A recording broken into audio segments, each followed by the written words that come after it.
हे गाइस नमस्ते welcome back to my channel Vijay Rojita ब्लगमा स्वागत छ। तपाईहरुलाई कस्तो हुनुहुन्छ तपाईहरु? आशा गर्दैछु कि सन्चै हुनुहुन्छ। म पनि सन्चै छु। तपाईहरुको माया प्रेमले सपोर्टले म पनि सन्चै छु।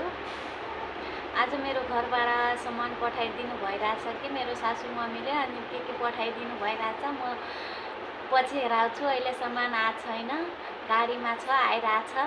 यही भिडियोमा हेराउँछु तर पछि हेराउँछु। तपाईहरुसँग कुरा गर्न राम्रो लाग्छ, त्यही भएर यो ब्लग अघि नै बनाइराछु। तपाईहरु घर जान मन लाग्छ कि लाग्दैन गाइस? मलाई त लास्टै मन लाग्छ। घरबाट आएको 1 महिना नि हुँदैन यस्तो लाग्छ कि कति वर्ष भइसक्या छ घर गएको। कहिले जाम लाग्छ।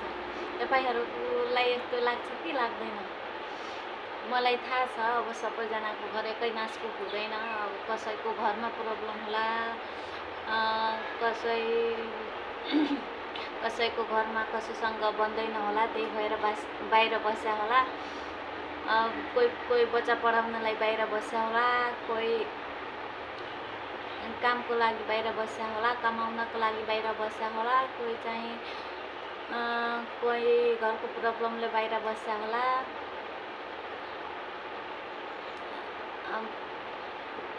सबैजनाको के टेन्सन हुन्छ के भन्नु। सबैजनाको प्रब्लम हुन्छ लाइफमा, त्यस्तो त हुँदैन कि सबैजनाको लाइफ स्मुथ चल्छ भनेर। सबैजनाको लाइफमा प्रब्लम हुन्छ, तर आफ्नो घर त आफ्नै हुन्छ हैन गाइस? आफ्नो घर जाँदा जति खुसी हुन्छ त्यति खुसी त कतै जाँदा नि हुँदैन। जस्तो कि ससुराबाट माइत जाँदा कति खुसी हुन्छ गाइस, त्यस्तै खुसी हुन्छ अर्को ठाउँबाट आफ्नो घर जाँदा हैन? तपाईहरुलाई त्यस्तो खुसी हुन्छ कि हुँदैन? मलाई त लास्टै खुसी हुन्छ, त्यस्तै खुसी हुन्छ।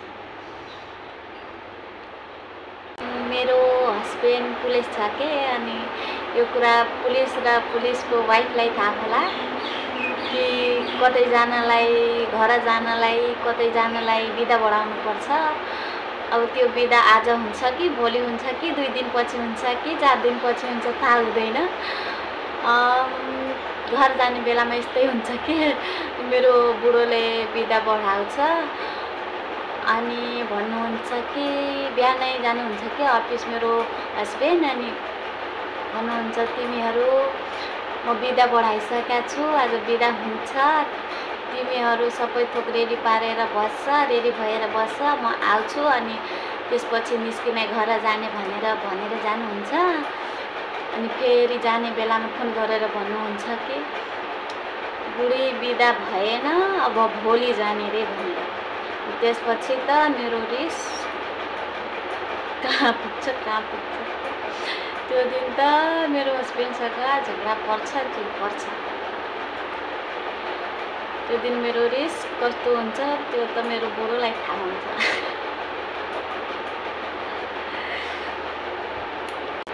यो कुरा पुलिस र पुलिसको वाइफलाई मात्र थाहा हुन्छ। कसैलाई आश देखाउने अनि पुरा नगर्ने अनि रिस उठ्दैन, रिस त उठिहाल्छ। मलाई त उठ्छ।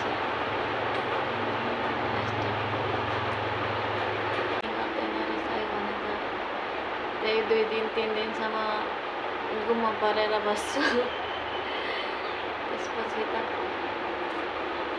सबैलाई थाहा छ कि यसको रिस कति छ, धेरै छ यसको रिस। मासुको जिब्रो हो, स्लिप भइहाल्छ। मेरो त धेरै नै हुन्छ गाइस, स्लिप, टङ स्लिप।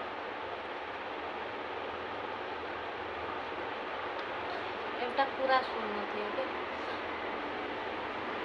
म एउटा त्यो पकौडाको रेसिपीको भिडियो बनाएको छु। यो ब्लग बनाउने कन्टेन्ट हो कि यसमा त्यो रेसिपीको भिडियो हाल्न मिल्छ कि मिल्दैन? कुकिङ च्यानल होइन नि, ब्लग च्यानल हो, त्यही भएर मिल्छ कि मिल्दैन? मिल्छ भने मिल्छ भनेर कमेन्ट गर्नु, मिल्दैन भने मिल्दैन भनेर कमेन्ट गर्नु। त म त्यो भिडियो बनाएको छु कि त्यो कुकिङको लागि बनाएको होइन। त्यो मैले त्यो पकौडा पकाएको मेरो साथीहरूलाई जो खान्छ उनीहरूलाई धेरै मन पर्छ। त्यही भएर त्यो पकौडाको रेसिपी हालेको छु कि हालेको छैन के भिडियो बनाएको छु कि पकौडाको रेसिपीको भिडियो बनाएको छु। अब के कन्फ्युज छु त्यो हाल्न मिल्छ कि मिल्दैन भनेर। मेरो ब्लग च्यानल हो, अब फेरि युट्युबले नि कन्फ्युज हुन्छ ब्लग बनाइरहेछ कि कुकिङ बनाइरहेछ कि ब्लग च्यानल हो कि कुकिङ च्यानल हो भनेर।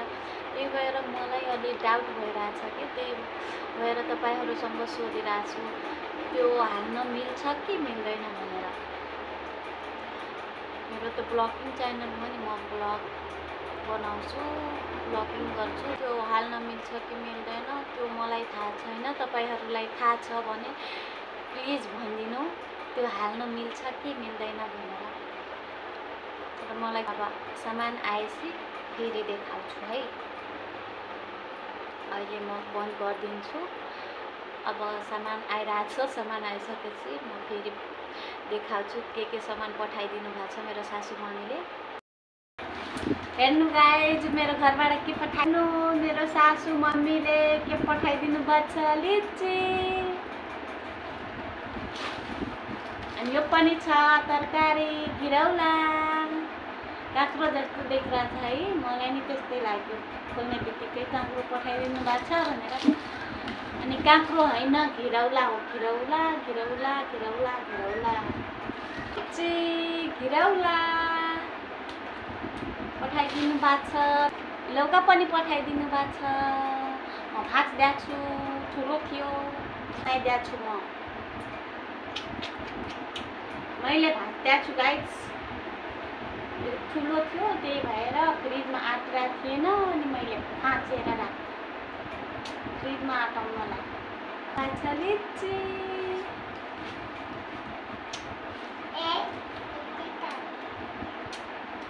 लिची लौका घिरौला घिरौला लिची पठाइदिनु भएको छ, तरकारी पठाइदिनु भएको छ, घिरौला लौका आलु प्याज पठाइदिनु भएको थियो। त्यो राखिसकेको छु आलु प्याज। त्यो भिडियो बनाउन पाएन, बिर्सिसकेको थिएँ मैले, राखेर बल्ल सम्झ्या भिडियो बनाउनु छ भनेर। त्यो सबै राखिसकेको छु, त्यही भएर त्यसको भिडियो बनाउन पाएन। यति मात्र बाँकी थियो राख्न, अनि बल्ल सम्झ्यो भिडियो बनाउनु छ भनेर। चामल पनि पठाइदिनु भएको छ, एक बोरा चामल पनि पठाइदिनु भएको छ मेरो सासू मम्मीले। आउनु गाइज लिची खान।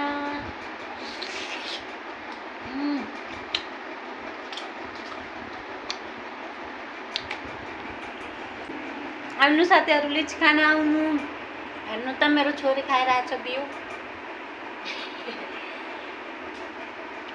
लिची खान आउनु।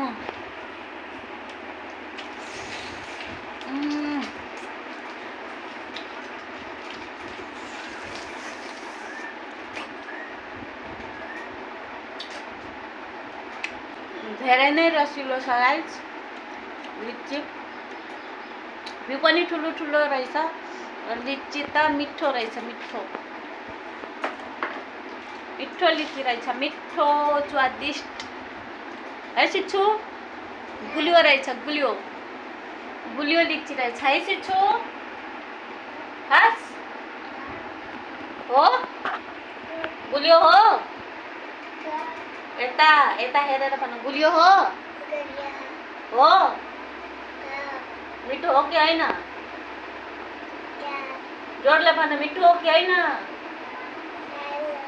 होइन गम कि गम खाइरहेछ अनि मिठो होइन रे। अनि कस्तो छ त? कस्तो छ त? कस्तो छ? अमिलो छ? अमिलो अमिलो छ कि गुलियो छ? मिठो छ कि छैन? छ। अनि किन खाइरहेको त अमिलो छ? गुलियो छ गाइज। बच्चालाई अब के थाहा कस्तो छ। हेर्नु न मेरो कपाल नै बाँधेको छैन, सुता थिएँ। पुहिन्छ भने डरले सासू मम्मीले हाँगा सिधै पठाइदिनु भएको थियो के। अनि रातिमा फोन गरेर भन्नु भइरहेको थियो कि त्यो नचुटाऊ नकेलाऊ भनेर कुहिन्छ भनेर। अनि मेरो पाला त मैले पहिला नै चुटाइसकेका थिएँ। अनि मेरो घरमा यस्तो हुन्छ कि मेरो देवरानीले भन्छ कि मलाई धेरै माया गर्नुहुन्छ सासूले, अनि म भन्छु त्यो देवरानीलाई धेरै माया गर्नुहुन्छ सासूले। तर आमाको माया त बराबरै हुन्छ, तर हामीलाई त्यस्तो लाग्छ कि बच्चाहरूलाई त्यस्तै लाग्छ कि उसलाई बढी माया गरिरहेछ उसलाई बढी माया गरिरहेछ भनेर।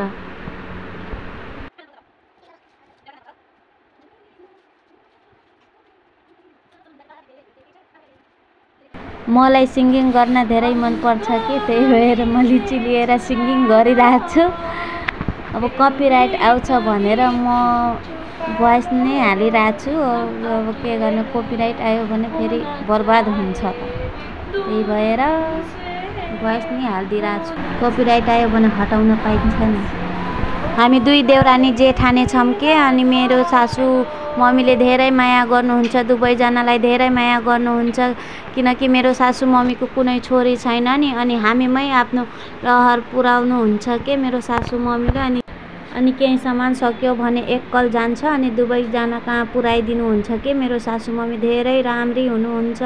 लभ यु सासू मम्मी, मिस यु। भिडियो पुरै हेरिदिनु भएकोमा धेरै धेरै धन्यवाद। कस्तो लाग्यो गाइज मेरो video? Please like share comment गरिदिनु, अनि नयाँ हुनुहुन्छ भने सब्सक्राइब पनि गरिदिनु। अब नेक्स्ट ब्लगमा केही नयाँ लिएर आउनेछौँ। अब अर्को ब्लगमा भेटौँला। ल हस् त, thank you so much, by.